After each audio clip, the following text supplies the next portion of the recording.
বাড়ি ওই জিনিস। এইবার হাঁসটাকে বাড়ি নিয়ে যাই, আজকে বাড়ি গিয়ে ওকে রান্না করে খাবো। এইবার শরীরটাকে ভালো করে ধার করে নি। শয়তান ভেলো বিড়াল, কি ভেবেছিস আমি অসুস্থ হয়ে গেছি? শিগগিরই আমার খাবারের কিছু ব্যবস্থা কর, নাই তো ছুরিতে কেটে আমি আজকে তোকেই খেয়ে নেব। হ্যালো বাঘ মামা, হাঁস আমাকে ধরে নিয়ে এসেছে, শিগগিরই তুমি আসো। হাঁসের এত বড় সাহস, বললো বাঘনাকে ধরে নিয়ে গিয়েছে, এক্ষুনি আসছি, কোনো চিন্তা করিস না।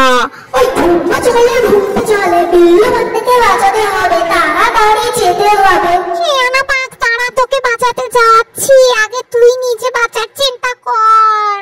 ওরে মারে মরছি, কে করলো এই কাজটা?